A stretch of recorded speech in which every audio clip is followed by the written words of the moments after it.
aleoko diovina ny saina sy ny fo, ataoko toy ny raharaha tsy maintsy atao an-trano,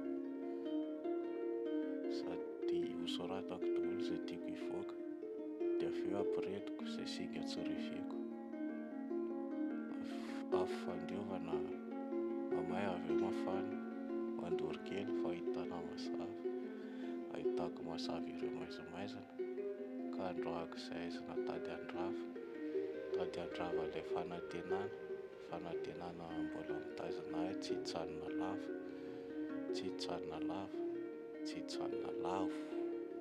ka aleo aloha hitomany kely, dia avy eo tezaka ny lalana